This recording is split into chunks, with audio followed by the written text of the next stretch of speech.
अगर आप में से किसी ने देखा होगा तो इतना ही देखा होगा कि कभी कोई म्युनिसिपल कॉर्पोरेशन की गाड़ी आई और लुटेरों की तरह, मतलब चोर वोर की तरह नहीं, लुटेरों की तरह वो आते हैं, आपकी गाड़ियां पलट देंगे, आपके सामान को लात मार के खराब कर देंगे, उठा के लूट के ले जाते हैं। वो आज तक ना तो कोई पेपर दिखाते हैं, ना कभी कोई नोटिस देते, जबकि कानून और संविधान बहुत क्लियर है कि ऐसी कोई कार्रवाई उनके साथ नहीं की जा सकती।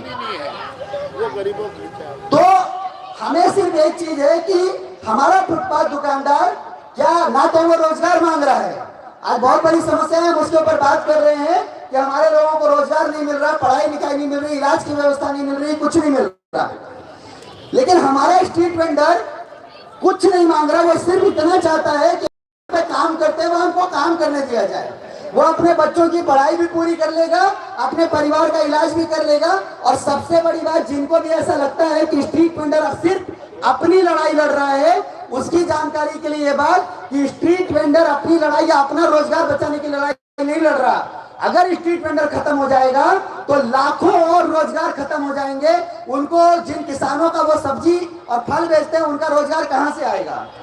जिनका वो जूता चप्पल जिस कंपनी में बनता है, उसका मजदूर वो बाटा कंपनी का जूता नहीं बेचते, वो बड़ी रेमंड का कपड़ा नहीं बेचते, वो छोटी कंपनी में काम करने वाले जो लघु उद्योग और गृह उद्योग की श्रेणी में आते हैं, उनमें काम करने वाले, उनमें जो उत्पादन होता है वो सामान बेचते हैं, और उसका मजदूर भी बेरोजगार हो जाएगा अगर स्ट्रीट वेंडर हटा दिया जाएगा।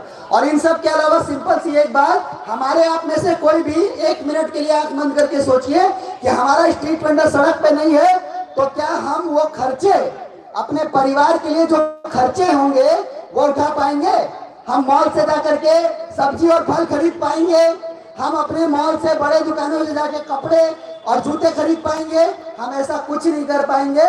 जो रोजमर्रा की जरूरत की चीजें अगर वेंडर नहीं होगा तो वो नहीं कर पाएंगे। तो वेंडर सिर्फ अपना रोजगार नहीं करता है, वो देश की पढ़ाई लिखाई, बच्चों की पढ़ाई लिखाई में अपना योगदान देता है, वो आम आदमी के जीवन चलाने में अपना योगदान देता है, वो रोजगार अपना तो बचाता ही है, लाखों रोजगार और पैदा करता है, उसको बचाने में अपना योगदान देता है। और इन सब के ऊपर जिनको नहीं पता है वो जान ले, ये सरकारी आंकड़े मन से नहीं बोल रहा कि देश के खजाने में जमा होने वाला 1 रुपये में से 60 पैसा इस मार्केट से जाता है, इस अनऑर्गेनाइज सेक्टर के मार्केट से जाता है खजाने में जाने वाला पैसा।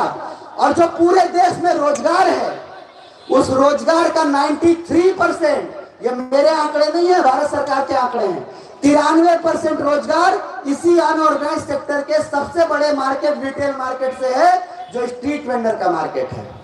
दुनिया में ऐसी कोई कंपनी नहीं है, अगर ये सभी देश के फुटपाथ दुकानदारों का अगर एक कंपनी बना करके उसका टर्नओवर सोचा जाए तो दुनिया की कोई कंपनी नहीं है जो इससे बड़ी कंपनी हो सकती है।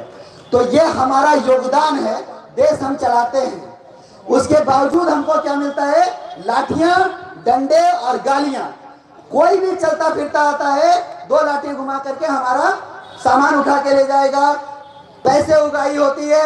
मात्र एक मार्केट है, 70 दुकानदार हैं, एक मार्केट है, छोटा सा मार्केट, 70 दुकानदार है, पुलिस को 2.5 लाख रुपए महीना जाता है, ये कैलकुलेटेड हिसाब है।